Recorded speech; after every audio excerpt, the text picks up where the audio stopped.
বাথরুমে উলঙ্গ হয়ে গোসল করা যাবে কিনা, মোবাইলে অশ্লীল ছবি বা ভিডিও নিয়ে নামাজ পড়লে কি নামাজ কবুল হবে, খাবার খাওয়ার সময় কি মাথায় কাপড় দেওয়া আবশ্যক, মহড়া না দিয়ে স্ত্রীর কাছ থেকে মাপ চেয়ে নেওয়া যাবে কি, 4 রাকাত বিশিষ্ট নামাজের প্রথম বৈঠকে তাশাহুদের পর দুরূদ পড়ে ফেললে করণীয় কি, মসজিদের পাশে কবর দেওয়ার বিশেষ কোনো ফজিলত আছে কিনা, ওযু ছাড়া হাদিস শরীফ পড়া যাবে কিনা, শরীরে ট্যাটু আঁকার ব্যাপারে কি বলবেন, স্বামী স্ত্রী একত্রে নামাজ পড়ার সময় স্ত্রীকে একামত দিবে, টিস্যু বা ঢিলা ব্যবহার না করলে নামাজ পড়লে হবে কিনা একটু জানাবেন, ফরজ গোসল কারণবশত বিলম্বে করলে কোনো গুনাহ হবে কিনা, বিদায় বলার সময় ভালো থাকবেন বলা যাবে কিনা, টয়লেট থেকে বের হয়ে কি ওযু না করলে গুনাহ হবে, নামাজের সময় গা হাত পা চুলকায় আমি কি মুনাফিকের কাতারে চলে যাচ্ছি। আমি আর এক মুহূর্ত বিলম্ব না করে আপনাদের প্রশ্নোত্তরের আলোকিত ভুবনে প্রবেশ করতে যাচ্ছি।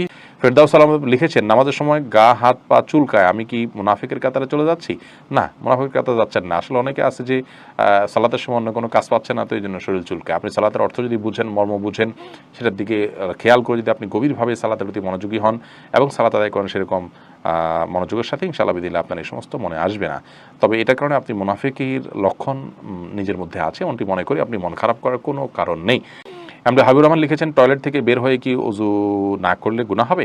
না, এটা কোনো জরুরি না, তবে সর্বাবস্থা ওযু অবস্থা থাকতে পারলে ভালো, জাস্ট ভালো, কিন্তু না করলে গুনাহ হবে এমন কোনো কথা নেই। হারুনা রশিদ লিখেছেন, বিদায় বলার সময় ভালো থাকবেন বলা যাবে কিনা। ভালো থাকবেন এটা বলাতে বড় কোনো অসুবিধা নেই। মুসলমান যখন ভালো থাকবেন বলেন, এর উদ্দেশ্য হলো যে আল্লাহর কাছে দোয়া করি আপনার জন্য ভালো থাকেন, এটা উজ্জ্বল থাকে। কিন্তু আপনি উজ্জ্বল করার জন্য আর জিনিস খুঁজে পান না, আল্লাহ নামটা কেন উজ্জ্বল করবেন। আপনি বলবেন আল্লাহ আপনাকে ভালো রাখুন, এভাবে বলবেন। এটা বলা সন্দেহাতীতভাবে উত্তম এবং উচিত। তাছাড়া ভালো থাকবেন এটা সেকুলার শব্দ, যে আল্লাহর প্রতি বিশ্বাস রাখে না সে এই ধরনের কথা বলতে পারে, বা যিনি বিভিন্ন ব্যক্তির উপরে সত্তার উপরে বিভিন্ন ধরনের মানুষ ব্যবহার করতে পারে এই ধরনের শব্দ, সেকুলার শব্দ যেটাকে বলা যায়, এটা আমরা কেন বলবো। একজন মুসলমান, আমার বিশ্বাসের জায়গাটা তো ক্লিয়ার, ভেরি ক্লিয়ার, তো আমি সেখানে বলবো আল্লাহ আপনাকে ভালো রাখুন। তবে হ্যাঁ, ভালো থাকবেন যদি আপনার মনের উদ্দেশ্য থাকে যে আল্লাহ আপনাকে ভালো রাখবেন, এটা উদ্দেশ্য নিয়ে আমি বলছি ভালো থাকবেন, তাহলে সেক্ষেত্রে আপনার জন্য এটা বলা গুনাহের বিষয় নয়।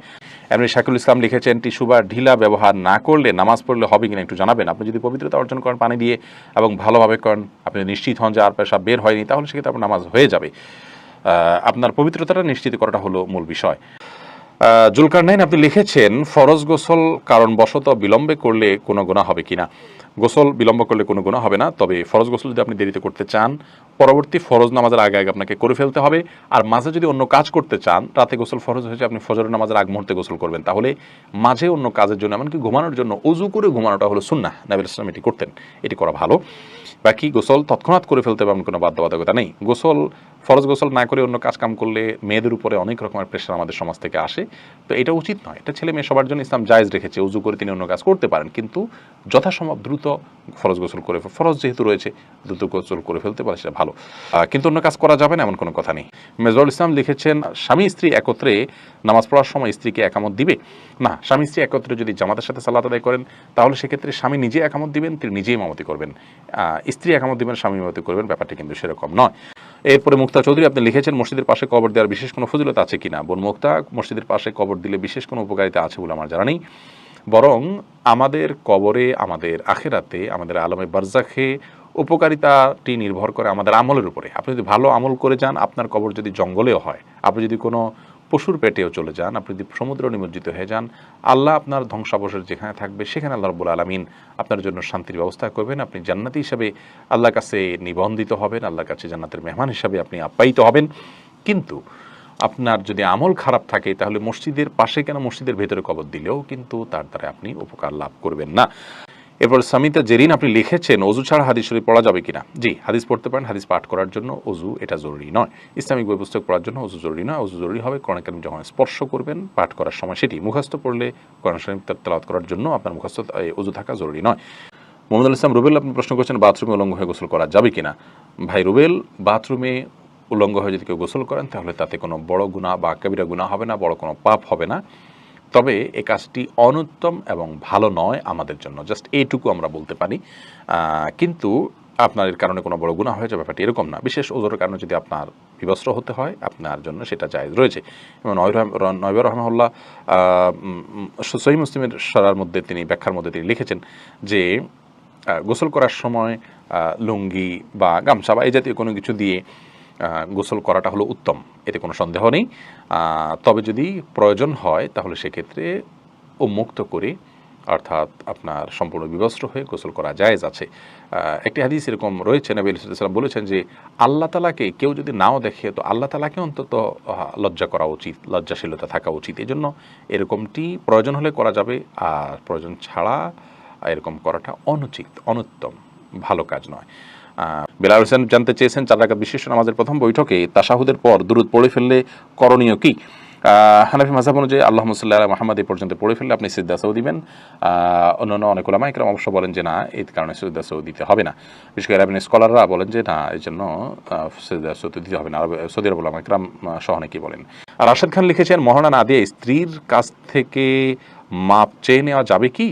স্ত্রীর কাছ থেকে মহারণা না চেয়ে মাপ চেয়ে নিলে সেটা জায়েজ হবে, কিন্তু আপনি বিয়ের আগে থেকে প্ল্যান করছেন যে আমি রাতে বাসর রাতে স্ত্রীর কাছে মাপ চেয়ে নেবে, এটা তো ছোটো লোকই, এটা তো স্পষ্ট ছোটো লোকই। আপনাকে বিয়ে করতে গিয়ে বলেছে যদি আপনি মহারণা দেওয়ার ক্ষমতা না থাকে। হ্যাঁ, আপনি দেওয়ার ক্ষমতা ছিল, প্ল্যান ছিল, কোনো কারণে হয়ে উঠলো না, আপনি তখন মাপ চান, একটা ব্যাপার।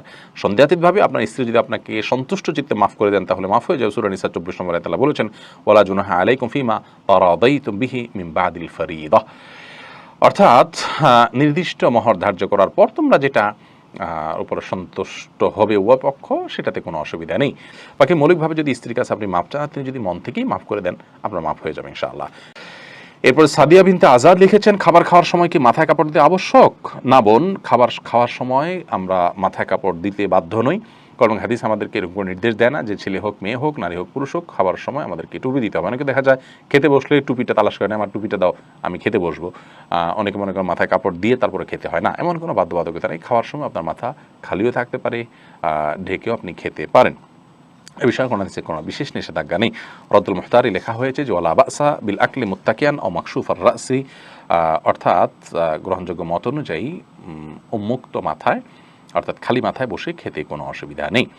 আব্দুল মতিন আপনি লিখেছেন, মোবাইলে অশ্লীল ছবি বা ভিডিও নিয়ে নামাজ পড়লে কি নামাজ কবুল হবে? নামাজ কবুল হয়ে যাবে, কিন্তু মোবাইলে ছবি, অশ্লীল বা হারাম কোনো কিছু নিয়ে যদি আপনি সালাত আদায় করেন তাহলে সেক্ষেত্রে আপনি আল্লাহ রাব্বুল আলামিনের সামনে দাঁড়াচ্ছেন, সে অবস্থায় আপনার যে মন মানসিকতা থাকা উচিত সেটি হচ্ছে না। আর এই অশ্লীল কোনো কিছু আপনার মোবাইলে যদি থাকে, খারাপ কোনো কিছু যদি থাকে, তাহলে সেটা সালাতরত অবস্থায় থাকলে সেটা যেরকম অপরাধ, ঠিক একইভাবে সালাতের বাইরেও সেটা থাকাটা আপনার জন্য অপরাধ। বিধায় এর কারণে সালাতে কোনো প্রকার ব্যাঘাত হবে না। সালাতে যদি আপনি মনোযোগ দিয়ে সালাতের যে অন্যান্য শর্ত আছে সেগুলো আপনি পূরণ করে সালাত আদায় করেন তাহলে সালাত তো হয়ে যাবে। বাট এই হারামটা আলাদা একটা আপনার জন্য ক্ষতিকর, আপনার সালাতের মধ্যে মনোযোগ নষ্ট হতে পারে, সেজন্য মোবাইল থেকে হারাম জিনিস এমনিতে সরিয়ে ফেলা উচিত, তবে সালাতের এটার কারণে কোনো ক্ষতি হবে না। মিজানুর রহমান আপনি লিখেছেন, শরীরে ট্যাটু আঁকার ব্যাপারে কি বলবেন? এখন দেশে ব্যাপক হারে ট্যাটু বেড়ে গেছে। খুবই গুরুত্বপূর্ণ একটি প্রশ্ন ভাই মিজানুর রহমান।